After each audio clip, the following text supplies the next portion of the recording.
Hey everybody, welcome to Santa Barbara Talks with Josh Molina.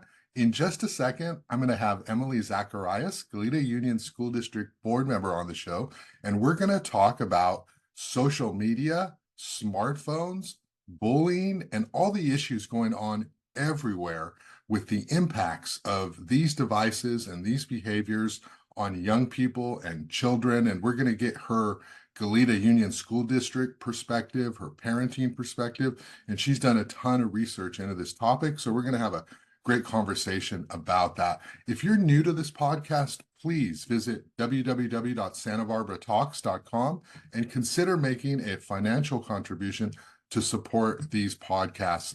I do this podcast all on my own, separate from my other work in the community. And I'm a journalist. I was born here. I grew up here.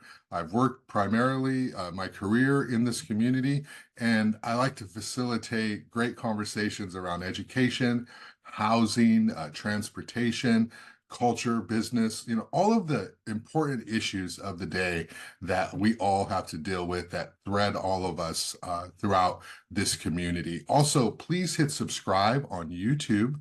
And this podcast has about almost 1,300 subscribers, and it's growing. So anything you can do to support it, whether it's subscribing, making a financial contribution, it helps me elevate everything, including some in-person podcasts, getting into a studio, and just expanding my audience. So thank you so much. I appreciate everything you do, everyone who watches, all the talk in the community. This podcast has a lot of reach and a lot of influence, and I thank all of you for watching and those of you who've been on the show to be part of it. Okay, so let's dive right in. You have Emily Zacarias with a great conversation on a lot of different topics related to bullying, social media, and smartphones. And we catch up with what's going on in Goleta Union as well. Have a great day. Thank you.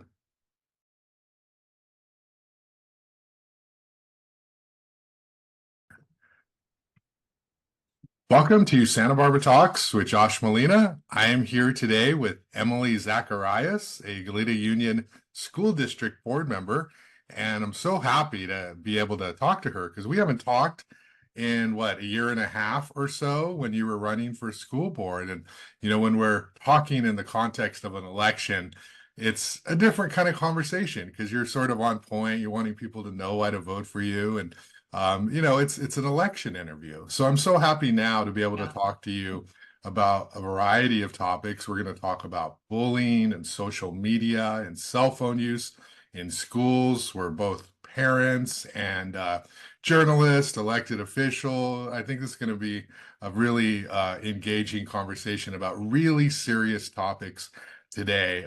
Emily, thank you for agreeing to be on the show. I appreciate it. How are you doing today? Yeah, thanks for having me. I'm doing great. On summer break, enjoying the weather, getting ready for solstice tomorrow. Yeah. And I'm really glad you asked to talk about these issues because they're just so prevalent right now in not only the media but just pervasive in our everyday lives. So there's some really good topics to get into. Exactly. And so I follow you on social media, and I see that you share a lot of info about issues related to school bullying and social media overuse and cell phone use in schools. And so I thought, wow, this would be a really good conversation. I did a little bit of research myself. There have been some high profile examples of young people dying by suicide, very sadly. And so I thought, we could talk about that, but I wanted to read to you a statistic I found in one of these stories as sort of a baseline for some questions I'm going to ask you. This is an ABC News story, and it's a story about a 10-year-old who died by suicide. And there's a statistic here that says as many as 20% of students ages 12 to 18 in the United States experience bullying, according to data shared by the U.S. Department of Health and Human Services. And while suicide is rare in children younger than 10, it is the cause of more deaths among kids ages 10 to 24 years than any single medical illness, according to the American Academy of Pediatrics. And so we hear about these things, but the statistics, the data really is very blunt and is just right there. And so it's hard to ignore. Emily, this is an issue that you have been vocal about. Can you talk to me about what's on your mind? What are the concerns related to school bullying, and how do we, ultimately, how do we reduce this or stop this? Yeah, yeah. The case you mentioned about Sammy, he was a 10-year-old boy from Indiana who was relentlessly bullied throughout the school year for his glasses or his teeth or just very, things about his appearance. And it got to the point where he felt like he had no way out. And so he ended his life. And it's absolutely heartbreaking. The parents had said they went to the school, they, let them know, hey, he's being bullied, and said that they weren't really responsive.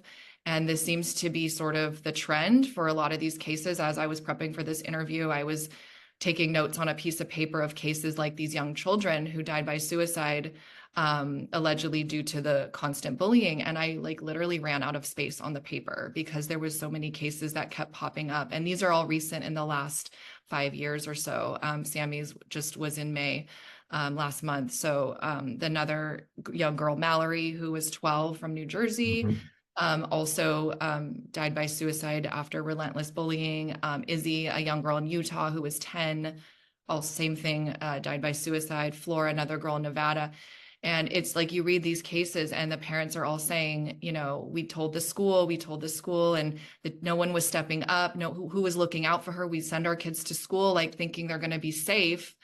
And there's all these like aggressive bullying, things happening at school. And so two of these, actually, the case with Izzy and Mallory, they ended in a settlement. There was a lawsuit that basically claiming the school district was negligent, not protecting their children.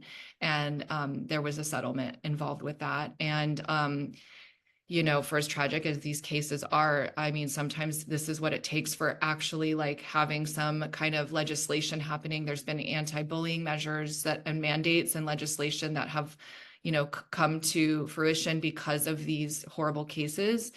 And the parents kind of say repeatedly, like, well, we want to be, we don't want their name in vain. Like, we just want to like go on with some change and activism. And so the parents end up becoming activists, to getting signatures, putting the measures on ballots, like lobbying school boards and legislators. So there's a real momentum behind this. And the stat you read is, I mean, you cut it up any way you like. There's stats all over the place, from the rise in ER visits due to suicide attempts in girls, and the rise in bullying cases, and all over schools. And especially the number one thing is the cyberbullying, because like, it seems like all of the bullying, like the good old fashioned bullying, I shouldn't say good, but like, where you like the bully pushes the kid into a mud puddle or something and all the Mhm. kids laugh. Like, those numbers, physical bullying is actually going down. It's the cyberbullying. It's the bullying that's taking place not even at school. It's like bleeding into the kids' lives 24/7 on social media or these chat rooms.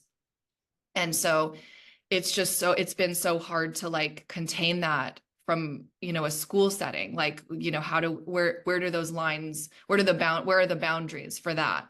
So yeah, that's what's on my mind right now. I mean, there's just cases like I just mentioned that are happening all over the United States for young kids, younger, I mean, 10 and 12. Right. Like, how do they even know how it's unfathomable as a parent to even think about how that could happen. Yeah. I mean, I remember when I was, elementary school, junior high, being bullied in many of those, like, classic stereotypical ways, right? Teased, called names, pushed, put in headlocks, insulted for, where you live, what you're wearing, all those things. And those are horrible, right? Like they stay with you forever. But you raise a really good point, which is, I remember those days when I was bullied. I was chubby when I was young, and then I got to high school and kind of started working out, and it like overnight just kind of changed, right? But I remember, like, you could go home, like you could come home, you had a retreat, and I grew up before the smartphone. And when you were home, it was like your parents, like were good to you, and you were safe, right? And then you had to go back to school and you're like, oh my goodness, it's going to happen again for the next 6 hours. But now, right, you can't go home because you can get direct messaged, people can comment on social media, people can be involved in these text exchange where they're talking about you, and then somebody will leak it to you, and then you have to look at how people are talking about you. And so, it's so true that bullying appears to be 24/7. You can't escape to your bedroom anymore because it's right there on your phone. And it's something you can never get away from. It's weird though, because we're so much more progressive than I was, in the 90s growing up. Like we're more aware, we're culturally aware, we're nicer to everyone, we're more understanding of classism, racism, sexism, genderism, all these things, but not really, right? So Yeah, somehow so we're going backwards. so talk to me, like why is this still happening when we seem to be so aware in other areas of discrimination? Yeah, it's a good point. I was also thinking back to my sixth grade years of being bullied and being, all kinds of, body shaming, like I'm too skinny. Like I remember they would pants you, like they would pull down your pants. Mhm. And and it was all peaked around sixth, seventh, and eighth grade, which seems to be pretty stable. Is that's when the bulk of the bullying incidents happen for kids, between that like 12 to like 15. And so you're right. I think in the 90s or the early generations, parents were more like, oh, that's just part of life, like bullying, like, it just sort of taken with a grain of salt, like it builds character and toughen up and just ignore them. And in those days, like you kind of could, because you're right. You have this safe haven at home where it doesn't follow you on your like accounts, like your in chat rooms, and like and the way that the social media and technology use has exponentially increased in our youth. There's and parents are still like trying to catch up, and like the restrictions they put and these like passwords and firewalls, it's like the kids are just getting around them, so parents aren't even able to really keep up. And there's sort of no agreed upon rules of like how much screen time is acceptable, and like, oh well, like do your homework and then get this. And so I do think there's, a lot wrapped up into that social media use. But you're right, these bullying, the cyberbullying takes place over the phone. It's a smartphone. And there's been researchers out that are really talking about this issue. The like school district, second largest school district, LA Unified, just their school board just passed a ban this week. And so they got to figure out, like the details to like how that they're going to do that, because there's obviously backlash of like, oh, well, our, kids we need to be able to communicate with our kids. But the school administrators and teachers, I mean, you just anecdotally can say like the phones are changing their lives, and they're vulnerable to all these, predators, basically. I mean, my husband just told me this morning about this new term, sextortion, where there's like, I guess this young man died by suicide. He was on an NPR story that I guess they hold like pictures ransom. Like there are these like people in Nigeria in these like rooms where they're just trying to get money ransom, Mhm. and they message young people and say, I'm going to share these photos with you. I have harming, damaging photos if you don't, give me money. And like that's like not even local. That's like it's coming from all over.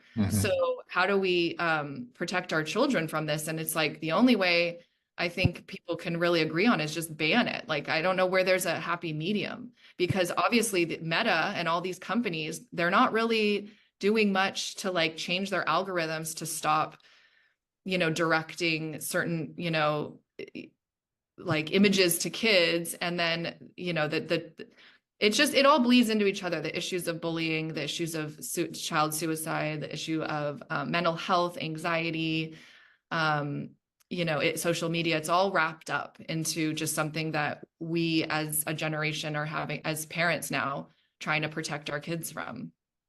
Yeah. So with LA Unified, there's like no smartphones on campus. Is that the proposal, or is it just you That's, can't you yeah. gotta leave them in your backpack or something? Or I think they're well, the devil's in the details, yeah, because you have kids that say, oh, well, or my kidney, they check their diabetes, their blood sugar on their phone, or, and obviously yeah, there's going to have to be exceptions written into like an IEP or 504 plan for accommodations for, those types of reasons. But what one of the school board members said is that they were doing a tour of one of the high schools, and you had like 6 kids at a table at lunchtime sitting around all on their cell phones, texting each other. Instead of talking face to face, they were communicating through their phones. yeah, And for that board member, that was sort of the turning point, like, hold on, because a lot of schools, they don't allow cell phones in the class, like they have to be put away. So but they're allowed to have them at, during like recess and lunch, nutrition, and so forth. So they're pulling them out at those times, but then when they're in class, they're thinking about texting, or they're thinking, it's like that yeah, anxiety of like, oh, I got to text so and so. And so the school-wide bans, they're going to have to figure out how to do that. I think, there's more parents, I think, in favor of it, and more teachers. Yeah, they have the support of a growing support of educators, legislators, parents.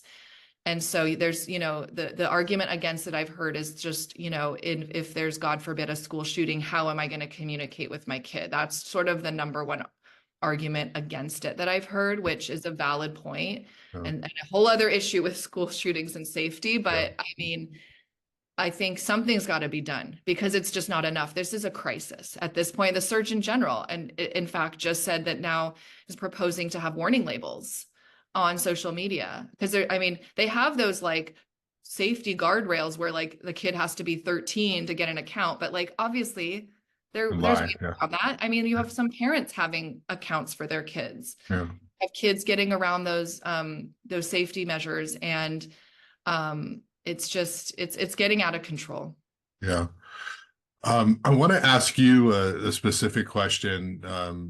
You're a woman, you have 2 daughters. When I was bullied, it was, it was fat jokes, it was Mexican jokes, it was, you're dumb, or, you get your clothes at Kmart, or Sears. And, those are the kind of, things, if you're not running with the pack, then they accuse you of they're homophobic jokes. If you're like a shy person, timid, those are the kind of things I would be teased about.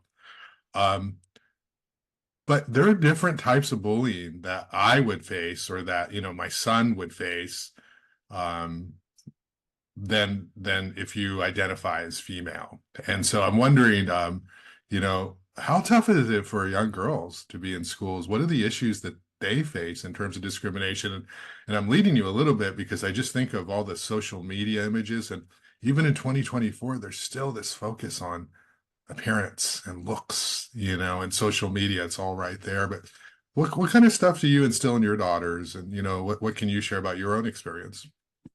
Well, I try to keep them as far away from possible as Yeah, from our phones at this point. Just more because it's just sort of I don't survival mode right now, because they're at that age where they're realizing, the other kids have phones. And so you're right. So an interesting stat that I read is that girls are, I don't know what the percentage, but way more likely to be bullied online, cyberbullying, hmm, whereas boys have less rates of the cyberbullying, and more of the like physical bullying. Although there is bullying that happens. Boys, social media looks a little different. It looks more like these immersive gaming video games and stuff like that, where they can get addicted to, and chat rooms and stuff with like Fortnite and these active shooter, games, even to pornography actually at young ages. But and then the girls is more focused on the social media, the social comparison, yeah, reputation, the social exclusion. There's social exclusion, like some point, most people would prefer to be pushed into a locker, like physically hurt than actually socially excluded. That's like, and that's where I think these kids don't see the kids who die by suicide. They feel like they have no other choice because they can't, there's just no way, there's no way to end that, like reputation, like get your reputation back. They feel like their life is over because bullies will, you know, exclude you. And that in the brain, like there's studies that show it's like shows pain the same way of physical pain. So like if you're excluded, it's not physical pain, but it's showing up in the brain as if you were like hurt physically. And so that's really powerful as a human being living in a society and trying to fit in. And as your brain is growing in these like formative years where, you know, during puberty, where it's already hard enough just to like wake up, get ready for school and go to school and like manage schoolwork and extracurriculars and friends. Like, so with girls, I mean, I think it all comes down to, this is like maybe overly simplified, but just kindness. Just keep going back to kindness. This is how we treat people. You know, this is how we're showing kindness, showing, accepting diversity and inclusiveness. And just, you know, if someone looks different or talks different, I mean, that embrace that. Yeah. They're just like us, and they are as deserving of our respect and love and friendships as any other kid, the popular kid or whatever. And so I think just teaching those lessons, it really starts from home.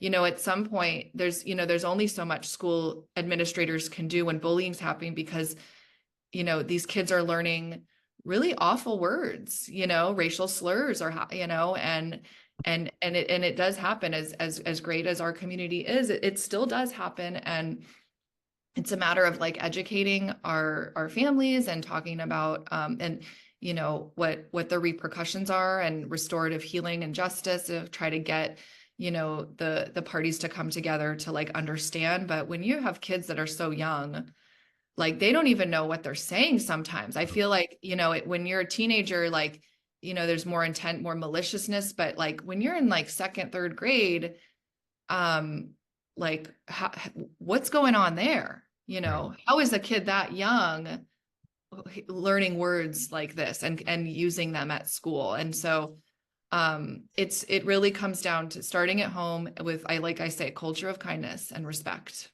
Yeah. Yeah. I think if you're too young and you're saying these things, you're just hearing people in your own home say them and you're just repeating them. And obviously, that's how we learn language. Like we hear people say things and we repeat them. And hopefully, most of the time, it's good things we're repeating. So I do get upset with judging some of these like second graders, kindergartners, first graders, third graders too much, because they're just learning to use words, and they need to be told what's the right word or what's a forbidden words. But sometimes there's no like intent as there would be with an adult, you know, to hurt somebody. You know, I'm a parent, I have a 10-year-old, and so much, I have an 18-year-old too, but mostly it comes up these days with my 10-year-old is, you know, we're doing whatever we're doing. And I'm a journalist too, and I have multiple social media accounts, and I have a podcast as we're here to on. So I'm always sort of looking at like, oh, what's the engagement? What are people saying? Right. And so I have to be aware that every time I do this, you know, pull up my phone in front of my daughter, I'm basically modeling how she's going to treat me when she's 13 and older. And so I'm aware of that. And so I try to keep it in my pocket and not pull it out when we're engaged in things. I don't have it on vibrate. I don't, it's silent. Like the only way I would get an alert is if I checked. So I try to be aware. Obviously, I'm imperfect in that regard. Because sometimes I will use it as a tool. Like some topic will come up. We were talking, she's in a camp with horses, and I was like, how did horses get to America? Like, it'd be like, how Yeah. long have they been Want to here? look it up on your phone. So I pulled up on my phone, you know, the Spaniards brought European horses here, and, you know, Mexico, and then, you know, they kind of populated from there.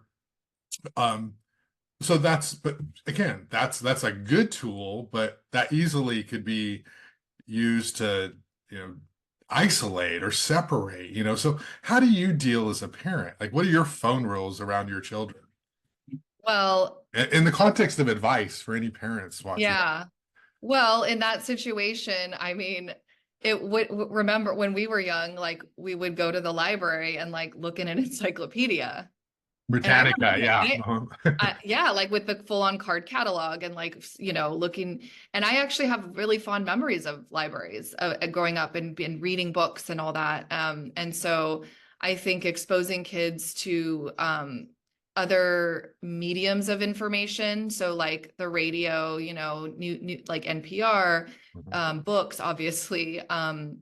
And not using the phone as like a sort of knee-jerk, like impulsive, addictive reaction of like, oh, I have all this information at my fingertips, Mhm. because it's super convenient. Like Google has changed our lives. I mean, the benefits of technology, I think I mean, you can debate if they outweigh the negative parts of it, but I think in the long run, the technology is how we move forward as a society. So I think it is useful.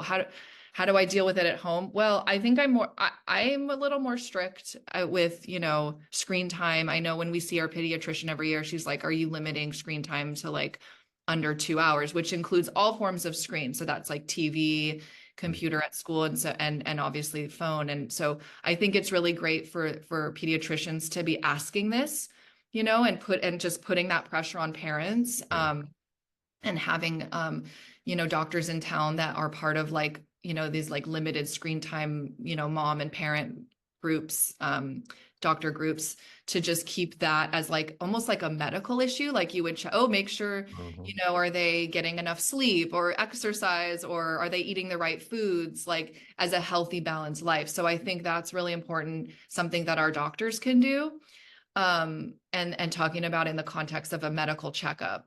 So, and then at home, it's, yeah, obviously I let my kids watch shows. I mean, that's something that is, gosh, I was a turnkey baby, a kid, and watched, all the shows, but, I have the kids YouTube. I don't let them watch adult YouTube. I have filters on that, what they can watch. And I'm constantly checking in. We have rules around when they can use their little tablets. I prefer watching shows on the big screen so that I can kind of be there and like hear what the show is. And they recently just watched this movie, The Incredibles, which I was surprised. I had never seen that movie. And there was like some pretty like violent scenes in there, which I had no idea. And I just assumed like, oh, it's Disney, and usually they watch like the princess movies, Wish and Frozen, all that. But there was like scenes of explosions where like, looked like the bad guy was getting blown up, and it was just really fast paced. And I was like, and afterwards they were all like discombobulated and like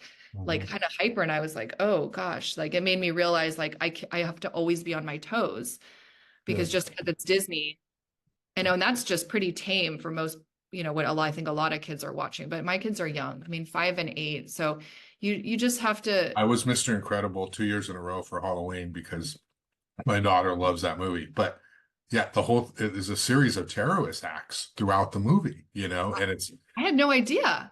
yeah, I it was, I think the second one might be a little bit better, but yeah, it is shocking when you're watching it. I always think like if these were real actors and real people, we would never be watching this Oh, movie. his cape like got stuck in the like propeller of the airplane, the bad guy, and he was Yeah. being sucked into it, and then the thing explodes, and then you don't see him, and I'm like, whoa, like I didn't realize that. So, yeah, but I think also, being in touch with, if your spouse, or the other parent, if you're parenting together, like making sure that you're both on the same page of like what's appropriate. My husband's been known to do like, he'll pull out like Snapchat and do the filters, but like not, and then some of the filters are like makeup and like making my 5-year-old look like a scary Barbie. And I'm like, no, no, like, I get it if it's like the animal, like a silly animal, like that's fine. But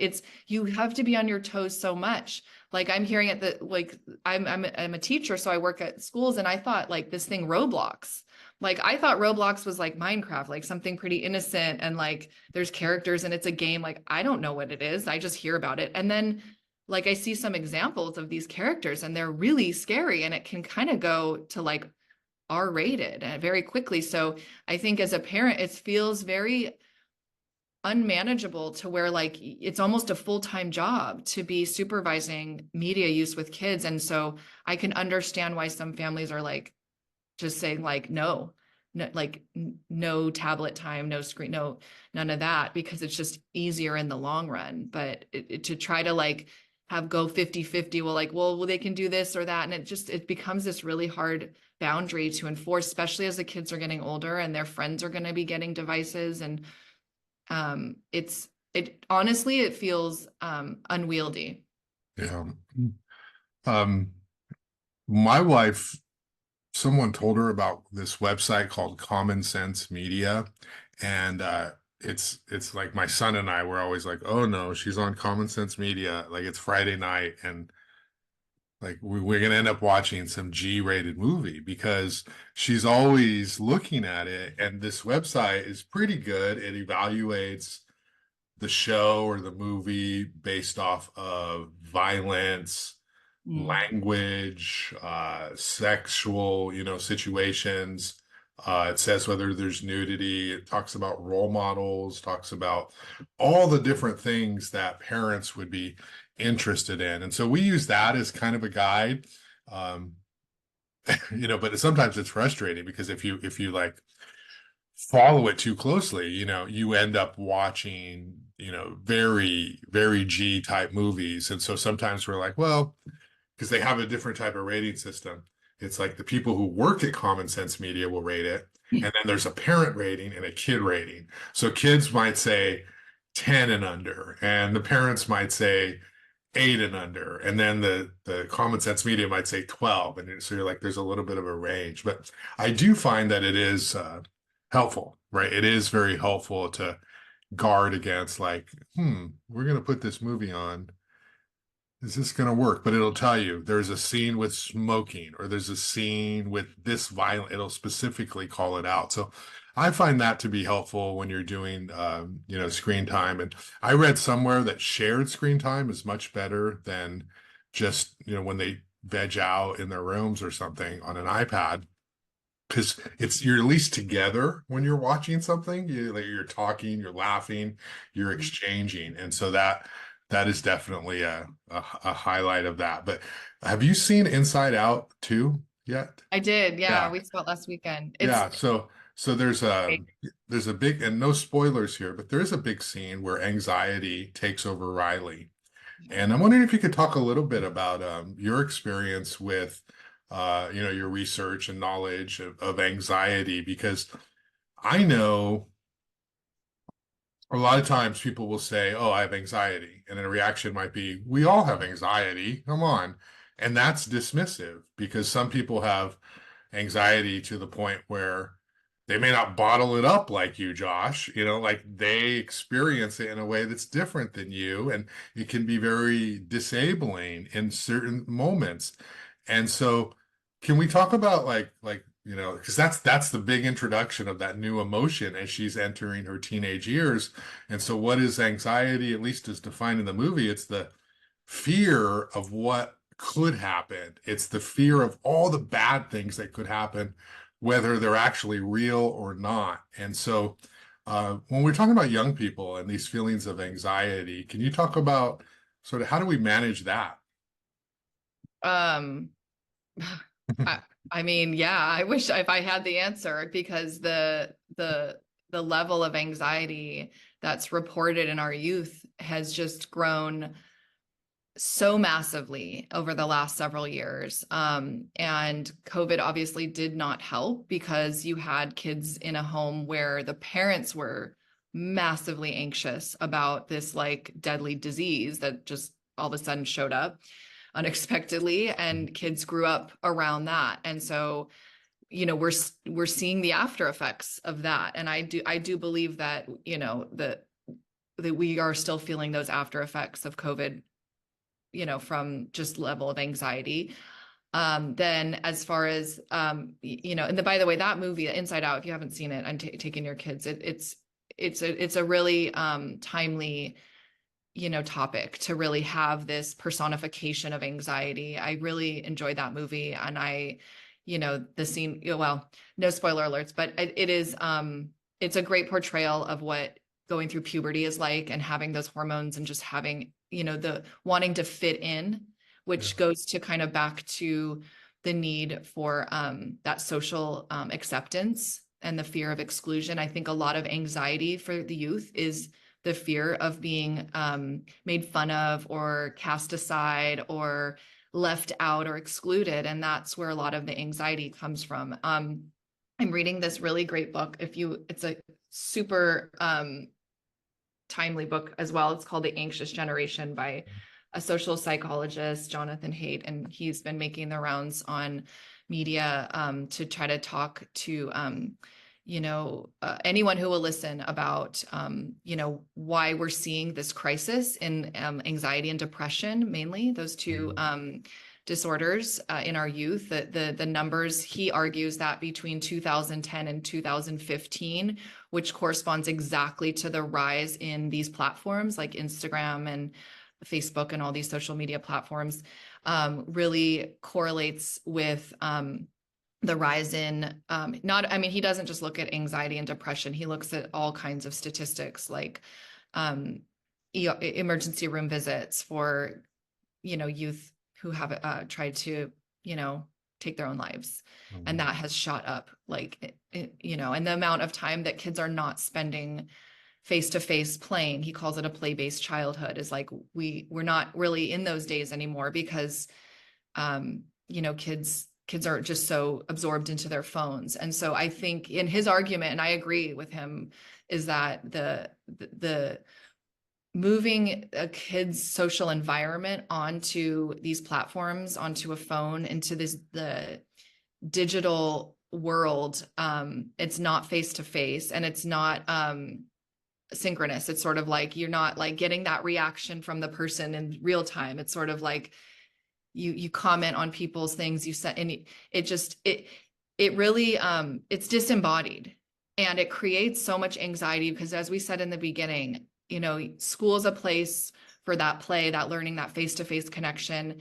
And if you're bullied at school, or if you have a bad day, you can come home and like have that be a break from that. But with if you have a device, if you have a phone, and you're allowed to use it to go on these platforms or chat with other friends, that there's a lot of negative things that are happening, and the parents are usually not aware, or they're not supervising the every move. And these are in young kids. And I can't really speak to, my kids aren't in high school. I'm on a school board that's K-6. So, I can't speak to the level. I would imagine it's more in middle and high school, but we do see it in younger grades. So it's, I really think that anxiety is coming from fear of exclusion, and that's being played out with the cyberbullying.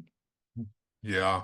And I think, you mentioned it sooner too, as parents, is I get annoyed with other parents who disconnect from their kids' experience, whether it's my friends or peer groups. And I'm kind of the opposite. I mean, anyone who knows me well in my personal life knows that would say that, Josh is probably like a helicopter parent, like he's too involved, but I'd rather err on that side than, oh, they'll be fine. They'll work it out.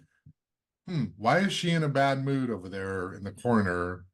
She's just a kid. I would never do that. Like I would literally be like, I'd probably know why already without even asking her, because I'm in tune with her, but I would go talk to her if I could and be like, hey, what's on your mind? And I think parents need to also bear the burden of this, because it is technology. We're always going to have this battle, but engaged, present parents who agree that there's more to parenting than a paycheck, than having a nice home if they're fortunate enough to have that, or a car, or vacations and trips, that those are great. But what really matters is they don't want to reach for their phone because they're just so happy to be with, whoever your parents are, right? They're just so happy to be there with you that the phone is secondary. And so I think parents need to step it up there too, and not just think that it's kids being kids or it's all up to technology restrictions. Although I do think we should have restrictions. And so I want to talk to you about that is what are some solutions here? Do we say you can't have a social media account until you're 18? How do we roll back the clock here? Because I mean, graduations, so everywhere you go, right? This weekend, everyone's going to have their phone and they're going to be recording and then they're going to be uploading. And it's really hard to roll that back. But what sort of legal restrictions have you researched, have you read about that we can actually address this problem in a way that might be meaningful to helping young people? Well, I believe there's some stuff in the works just in our state with our state legislators, and just in the last few days since LA Unified made that vote to ban cell phones. Our governor, Gavin Newsom, came out and said that he's going to be investing more time and energy into banning. I don't know what that looks like, if it's social media or cell phones, or how do you even begin to do that? Because obviously parents can do whatever they want with their kids, but I imagine it would mean within public school system, having some guardrails and some policies on that. So if that's going to happen top down at the executive branch of our state, or legislatively, or if it's going to happen at the individual school board level, which is obviously where I'm kind of tuned into, and that decision from LA Unified. I grew up in LA. I went to LA Unified School. I worked as a teacher there for several years. And I mean, that's a big school district. It's the second largest in the nation. Back when I worked there, it was 750,000 kids. So, and it's gone down a little bit, but what a monumental task that must be, and I think teachers are going to find some relief, because teachers have been in this position where they see kids in the back row, they're trying to do a lesson and the kid's looking down at the phone and they can't take it away. There's been fights documented where like students attack teachers for taking their phones. Like teachers are not paid enough to like get involved in that fight. So it really has to come from the leadership. And I don't know how that gets legislated. The book that I just mentioned, the author, Dr. Haight, said, he had 4 rules. One of them was like not to introduce social media to your kid under the age of like 14 and under, like no social media use. And then flip phones only. I've seen parents, which is kind of cool. Their kids are going into like junior high and they get like an iWatch that doesn't have like internet. It just has the ability to like text, and then like the GPS, obviously we're all helicopter parents. We want to know where our kids are, and not having the access to any internet. So I think that's a really good, kind of first step, because that would just allow you to, be able to communicate with your kid, but they couldn't go on social media. But, and then the other rule is, like school boards have to decide if they want to make a policy. And, we don't allow cell phones in our schools, but it's like they can bring them, but they have to keep them away. Yeah. How you can't, if you see a kid, they can sneak and hide it, or they can bring it out at recess. And they we do have policies if it's getting a distraction. They can be confiscated. Some districts have gotten those little, they're like locked pouches. I think these companies are cropping up. They're making a killing because they're these like magnetic pouches that, or somehow like a lock box or like a hold box for everybody's phone. And that's where they put the phone in when they get into class.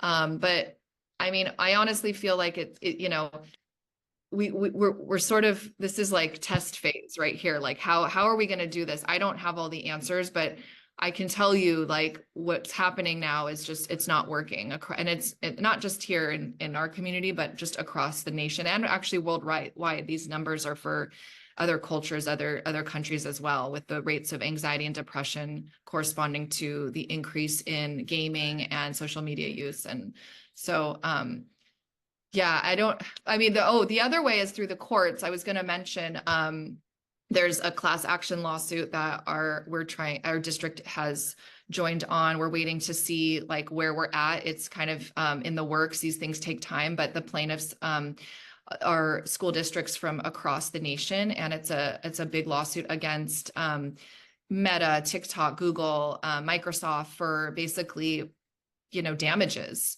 Mm. to like harming our youth based on the algorithms that are, getting our children addicted, and that they're like actively, like this one story I read, it was a girl, she was about 13. She ended up, I don't know if I can't remember if there was a bunch of cases, but she got in really bad with anorexia because all she wanted to do was like, she just like typed in search like healthy recipes. Mm. That's how it started. And her mom was like, oh, look, she's being helped. Like she's learning how to like make a salad or just have like, cause she, I guess wanted to lose weight. I don't know, but apparently that like snowballed into like just flooding her like feed with images of like really skinny, like anorexic, scary, like unhealthy girls and body images that just like messed with her pubescent mind and created this like situation where she was in the hospital because of her, taking it too far. And so that's the kind of thing that these lawsuits are aiming to address, and have these corporate entities, be accountable for what they're doing. And you remember a couple of years ago, that whistleblower from Facebook, I forget her name, she came out saying that they know the Oh, algorithms are like targeting yeah. children Hmm. in nefarious ways. And so, but what's it to Meta? They're going to pay, it's part of doing business, right? They're just going to pay the fines. So we'll see if we can legislate through court action and litigation for these companies, because it should be their responsibility. They say it's the parents' responsibility, but it's like, there's a lot of smart parents out there that are really trying to do the right thing, and they're still ending up with children who are suffering really severely from these mental illnesses. Yeah, and I think that we're seeing that too, even in journalism and in my world with this state legislation to get these big tech companies to share some of their advertising revenue with newspapers because they have over the years with the rise in popularity have taken traffic, website traffic from these news agencies. And particularly now with AI, like if you Googled Goleta School Board or something, maybe a story will come up by local media, but you might also get a summary, an AI summary of local media stories, and you never even have to click on the actual journalist's work who wrote that story. And that's just an example of how our attention spans are shorter. We don't spend as much time as we used to actually engaging in the world. And this happens with adults. I have students in my journalism classes who want to be journalists, but they don't read. It's like, well, why don't you read? It's like, well, I get all my news from social media. It's like, well, the Instagram and Facebook, they don't employ reporters. You're getting a headline of somebody sharing a link, but you need to actually read the stories and look at the original sourcing. And so you see these tech companies profiting off the fact that people are, I don't want to say becoming less smart, but they're not doing what they used to do, which is thoroughly jumping into the deep end of the pool to understand these issues. And if we're now starting that with children, it's just so sad and unfortunate. Um, so I think the smartphone contributes to our low media literacy rates too, and people look at the visuals now, Look at the headline. the And the headline, or the photo or they don't bother to go beyond that. they don't want to get beyond the paywall, and people don't see, journalism, good journalism, as, something of value to pay to have factual information. And which is, I totally hear you. That AI thing is really disturbing Yeah. because it's going to kill journalism. Yeah. And we've seen the demise of newspapers over the last like 2 decades. But it's really scary what could happen. And I think about, what something like, having it be like almost like a public utility, like NPR. It's like supported publicly, to sort of have this free ability. Like that should be a basic human right, is the access to impartial, factual, objective news media, which in this day and age feels like a pipe dream. Yeah. Like, that's a whole other issue in and of itself. But you're right, having, this at your fingertips to look something up. I do it all the time. Yeah. We're all guilty of it. And it's sort of being mindful of how much we rely on it, having, family rules and we no cell phones from 7 to 8 o'clock at night, or just put them away. And I've seen some families do that, or heard of it. And I think those ideas, another thing I will add that I think is important, is that you have the support of the parents in your children's group that are also on board. Mhm. And I've been thinking of ways, how can I as a parent band together with other like-minded parents to say collectively, like, we're not going to let our kids have a cell phone or social media before a certain age, and sort of organize that as a way of like a grassroots community organization to make sure we're all in this together. Because as soon as little Bobby gets his phone, then the kids are, well, Bobby has it, and then it's like, oh, well, okay, then they all cave.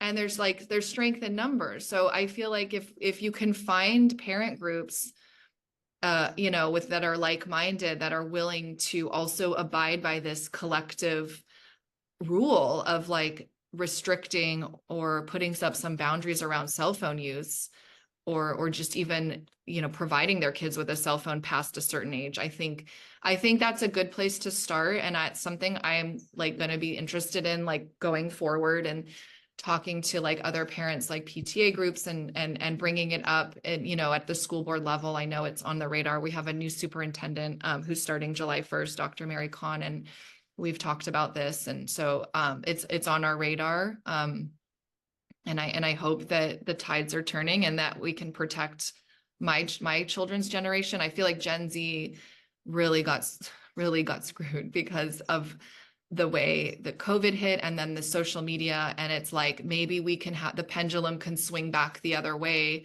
where we can get a handle on it, so that these rates of mental illness in our youth do not happen to the newest generation of kids that are young, under 10 right now. Yeah. And Mary Con's great. She's been around the district forever, which reminds me, I need to call her and do a profile on her, because Yeah. she's great. I remember, I probably shouldn't say this on air, but it's not a big deal. I used to coach AYSO soccer, and I live right by Ivy School, and my kid, and like, I'd love to be able to practice soccer there. It's just so convenient, and there's, field space, rec field space is such Yeah. a premium. We have a It's great like, field. and I was like, Mary, and I think at the time she was the principal of Isla Vista Yeah. School, and like, it's an hour, they're 8. I promise you there'll be no problems, She's like, fine, you can do it. And I played my card because I went to Ivy Elementary. And so she was like, fine, Josh, but if there's any problems, and if anyone else tries to do it, you're going to. Like, I don't want a whole bunch of people requesting it, but she was so nice, because after school programming is so important at Ivy, and so they need that space too. It all worked out great, and everyone was happy. But let's, as we wrap up here, 10, 15 more minutes or so, like, let's talk about Goleta Unified. And you were elected as a school board member, and how's it been? I mean, what are some of the highlights, some of the things that you've been proud of, successes at Goleta Union? My daughter goes to Ivy Elementary, and we love it. It's like, we're so happy with the teachers and the staff, and it's just it's a great experience for us as a family. But talk to me about what's going on with Goleta Unified from your perspective. Yeah, no, that's good to hear. And it's Goleta Union Unified. Goleta Union, yeah. Yeah, I said that a bunch too, but we're just a TK through 6th grade. But yeah, I'm really proud, to be overseeing a school district that is doing so many things right.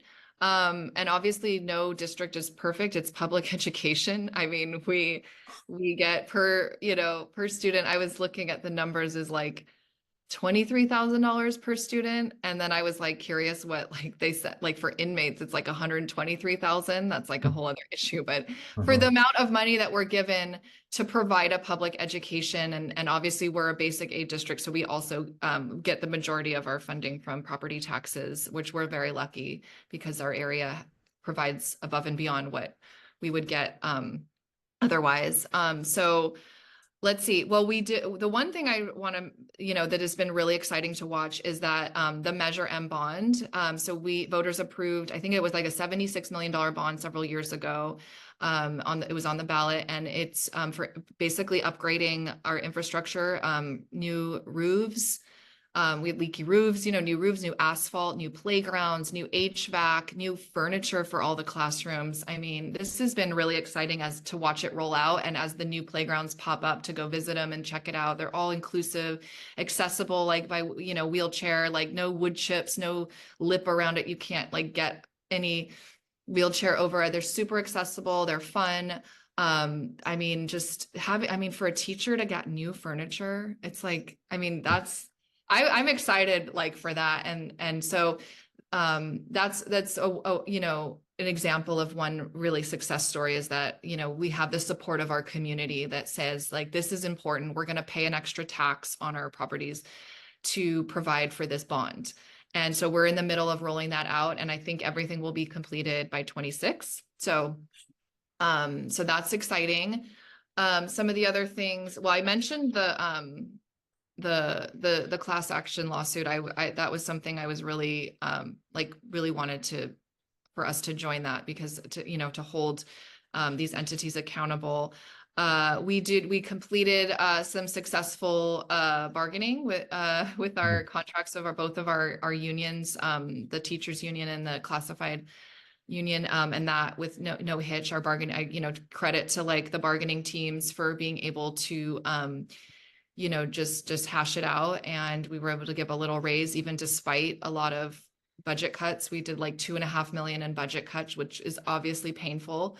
But we still wanted to give our employees a little cost of living adjustment. And so I felt like that we were really proud to, do that. We've been rolling out transitional kindergarten, which is mandated by the state. We don't get any money for that. Mhm. So, we now have TKs at all transitional kindergartens, basically like preschool, free preschool.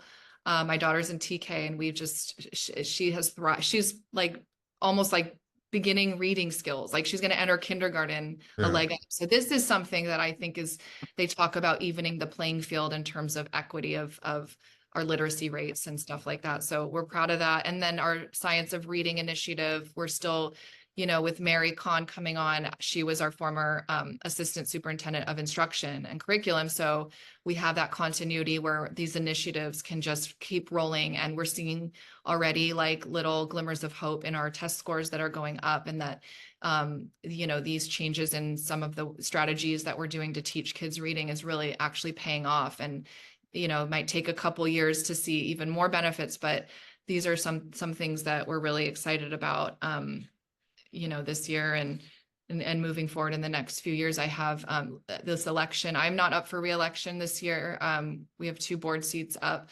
So I'll be up in 2026, and yeah, so far it's been great. I mean, I enjoy it. I love talking about any kind of education policy and helping out the community and being involved. So Yeah. yeah. And I always ask my daughter, I'm like, who'd you sit with at lunch? What'd you do at recess? These times outside of the classroom, to, I'm just like being social, but in the back of my head, I'm like, I want to make sure you're like not alone. I want to make sure that your friend group is, the same as it was yesterday, or if it's a way to facilitate if there's been any changes and that sort of thing. And she tells me, Dad, swear, these are exact words. She says, Dad, kids are a lot nicer now than they were when you were growing up. And because she's like smart, she's like getting, because I'm always like, who'd you sit with, and that sort of thing. And then she will tell me like other kids don't have anyone to sit with sometimes, and the aides will sit with them, or play with them. And so I'm like thinking that's fantastic, like that exists, that there's awareness of like this kid maybe does not have this friend group. So we're going to make sure that they're not alone, or we're going to bring these kids together so they can meet each other and talk. So I am pleased at the successes and growth that we have had in some regards in terms of those social pressures. Um, I'm terrified of junior high, though. We'll see how that goes, but we got couple more years before we have to deal with that. Well, how does Goleta Union, how have they addressed the issue of bullying and social emotional awareness? With no specific names of kids or incidents, but just big picture. Yeah. Yeah, so it's all about preventing, to try to Mhm. prevent it. We have a curriculum called Second Step, which has lessons from K to 6, like recognizing bullying, reporting bullying, about, what is a bystander, and bystanders have power. So if you see something, kind of say something. And each school has their own positive behaviors support and intervention, like plan about, what are the expectations, and this, like I said it in the beginning, creating a culture of kindness, getting, like rewards for like being kind, of like reinforcing that behavior. And then having like policies in place. Obviously we have all these, board policies and regulations of like what to do if the kid's harassing or doing, these types of bullying behavior.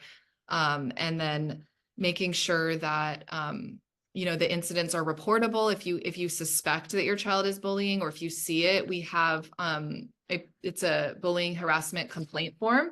You can find this on our website. I don't know if you can see it, but Sure. Yeah. it just has, just basically documenting what either your child told you or what you saw. Teachers can fill it out if they see something, and just making sure that it gets documented and that will be investigated and be handled by the appropriate, either the principal or an administrator or the teacher. And if there's a chance for a restorative, justice type situation where that can be ameliorated in that way. And if, as a board member, like my job is to oversee and make sure this is happening. I mean, I'm not going to say there's no bullying incidents. I do hear of them. And obviously for privacy reasons, I can't share those with you, but I'm concerned about them. I'm listening. Please reach out to me if you feel like your complaint has not been addressed, because as a board member, I would want to know if parents are unhappy with the way their kids being treated, or what the outcome was. I know sometimes parents get upset because of the privacy laws. You can't always say who it was or what happened or what their punishment was, Mhm. or consequence or whatever.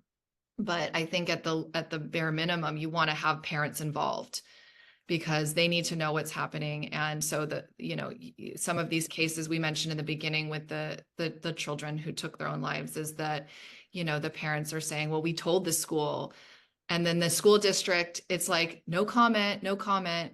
We're not going to comment on this. And the police are investigating these horrible incidents, and the parents are feeling like nobody listened to them. Nobody was looking out for their kid. And that is like any human being's like worst nightmare, that a kid is going to be sent to school and become so vulnerable and bullied and harassed on a daily basis that they feel like their life is no longer worth living. And that is heartbreaking. And that is something we need to, at all costs, like prevent. And so all this stuff we talked about with the social media, it might seem tangential to some people, but it really is like, it's at the crux of the issue. So we as a district, like I said, we're trying to prevent it. We have, cultures of kindness. We have the policies. We have the form to fill out.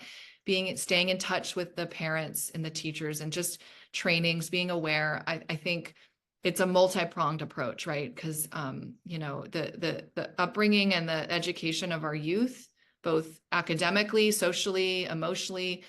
I mean, as a community, as a society, I can't think of anything that's more important. That's my opinion. Mhm. That's our future right there. Yeah. Well, that's great. It's so cool that you're involved in these issues, you care about these issues, and you're a teacher. You're also looking at it from the board perspective, and a parent, a helicopter parent like me. I've seen you at the Galena Library, and see you around town, doing your thing with your kids. So This is great. I really appreciate your time and everything that you were able to share and all the work that you're doing. And yeah, eventually I'll get over to Goleta School Board member and, start writing about some of those issues, hopefully before election time. I know we journalists, we parachute in during the election years and then we, Oh, don't go for the day-to-day stuff, but it's, we do what we can, small news organizations, I but hear you. Yeah, I hear you. You spread yeah. thin. You journal. I give you props, man. I mean, a journalist in this day, I mean, it's hard to eke out a living as a journalist. So I really respect you having this podcast and having local people on. I watch, try to watch as many as I can. And I think they're really great conversations, and staying informed on the local issues it's where it all happens. Yeah, great. Well, Emily Zacharias, thanks again. Appreciate your time, and we'll talk again soon. Take care. Take care. Thank you.